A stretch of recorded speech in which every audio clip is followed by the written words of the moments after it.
পাৰ্চেণ্টেজটো খুব গুৰুত্ব লাভ কৰা এটা বিষয়বস্তু, কিন্তু এজন সফল মানৱ সম্পদ হ'বলৈ হ'লে কেৱল শিক্ষানুষ্ঠান এখনৰ পৰা লাভ কৰা পাৰ্চেণ্টেজ বা শতাংশ বা সেই সৰ্বোচ্চ নম্বৰকেইটা যথেষ্ট নহয়। ইয়াৰ বাবে তেখেতৰ নিজৰ মানসিক আৰু বিশেষকৈ ধনাত্মক মানসিক শাৰীৰিক বিকাশৰ প্ৰয়োজন। আৰু এই যাত্ৰা আচলতে মই কেনেদৰে পাৰ কৰিলোঁ সেয়া প্ৰায় প্ৰতিজন SSLC ক্ৰেক কৰা ষ্টুডেণ্টৰ দৰে হ'ব, যিয়ে ভালদৰে ক্ৰেক কৰিছে, সময়মতে পঢ়া আৰু ভালদৰে মনোযোগ দি চোৱা বিষয়বস্তুবোৰ সেয়াই। আৰু মই অন্য এটা বিষয়বস্তুৰ বিষয়ে সকলোৰে আগত ক'বলৈ লৈছোঁ, সেইটো হৈছে বৰ্তমান সময়ত আমাৰ কিতাপ প্ৰকাশৰ কথাটো। আৰু এইটো ক'বলৈ পাই সুখী হৈছোঁ যে মোৰ কিতাপখন অসমৰ প্ৰথমখন কিতাপ, যিখন চেল্ফ পাব্লিছিঙৰ জৰিয়তে প্ৰকাশ হৈছে। সাধাৰণতে আমাৰ কিতাপ প্ৰকাশনৰ ক্ষেত্ৰত আমি দুটা উপায় আমি দেখা পাওঁ, এটা ট্ৰেডিশ্যনেল পাব্লিছিং আৰু চেল্ফ পাব্লিছিং।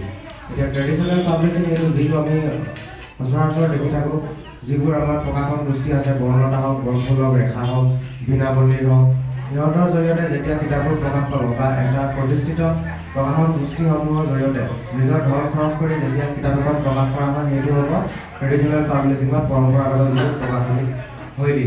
আৰু চেল্ফ পাব্লিছিংটো হৈছে এটা স্বতন্ত্ৰ প্ৰকাশন। তাত এটা প্ৰতিষ্ঠানে এজ এ প্লেটফৰ্ম কাম কৰে আৰু সেই প্লেটফৰ্মৰ যোগেদি অন্যান্য কিছুমান কিতাপ প্ৰকাশ কৰি ভাল পোৱা মানুহে অন্য লেখকৰ কিতাপ প্ৰকাশ কৰে। অৰ্থাৎ যিয়ে কিতাপখন লিখে, প্ৰকাশৰ ক্ষেত্ৰত তেখেতৰ কোনো ধৰণৰ খৰচ নহয়, সেই কোম্পানীটোৱেহে সেই খৰচটো উঠায় বা কোম্পানীটো এজ এ প্লেটফৰ্ম হিচাপে অন্য ব্যক্তিয়ে সেই খৰচখিনি বহন কৰে। আৰু মোৰ কিতাপখনৰ নাম হৈছে ৰিফ্লেকশ্যনছ, আৰু সেইখনো এনেদৰে প্ৰকাশ পাইছে। আৰু লগতে মই কিতাপ পঢ়ি ভাল পাওঁ। আৰু অন্য এটা কথা মোৰ আজি ভাল লাগিছে যে আমাৰ নিজৰ গাঁৱৰ পৰা বগৰীগুৰি বৰুৱা আমি এজন সফল উদ্যোগী পাইছোঁ, আমাৰ দেৱন সিংহ দা। গতিকে we always wish that he will become more successful in life, and go ahead, sir, do good works, and we are feeling proud of you. We whole entire villagers of Bogori Gorgam are feeling proud for your greatness and the program you have organized us additionally with the inauguration of your office. So thanks for the congratulations ceremony you have done for us, and that's all about that I have said today, and no more for because time always moves, and thanks for today. Thank you, Mr. Hazarika. ইয়াৰ পাছত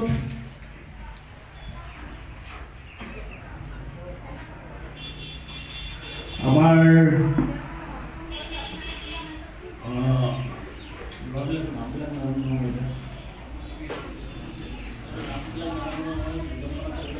তোমালোকৰ student দুজনমান আহা, দুআষাৰ কোৱা চমুকে। মই নাম ধৰি পতা নাই আৰু আহা, অকণমান ক'বা, বেছি নালাগে, শ্বৰ্টকৈ ক'বা। আহা,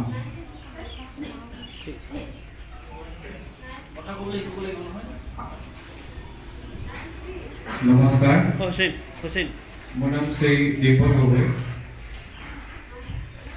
আজি অনুষ্ঠিত কৰা ভাৰতীয় জীৱন বীমা নিগমৰ প্ৰিমিয়াৰ পইণ্টৰ উদ্যোগত অনুষ্ঠিত কৰা এই সভাখন আজি সভাত উপস্থিত থকা সন্মানীয় অগ্ৰজসকলক মোৰ শ্ৰদ্ধা জ্ঞাপন কৰিছোঁ।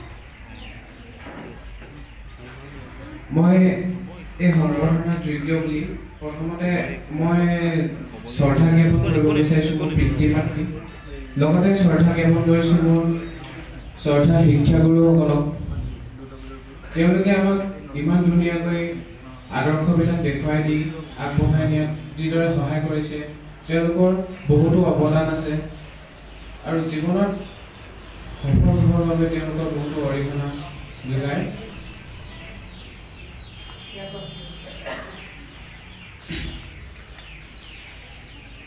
আমি কেৱল বৰ্তমান সময়ত এটা হৈছে যে অকল ছাত্ৰ ছাত্ৰীসকলে অকল পাৰ্চেণ্টেজ আৰু চাকৰিৰ কাৰণে শিক্ষা লাভ কৰে যদি তেনেদৰে শিক্ষা লাভ কৰা হয় হয়তো এজন সফল ছাত্ৰ ছাত্ৰী হিচাপে হ'ব নোৱাৰে কাৰণ শিক্ষা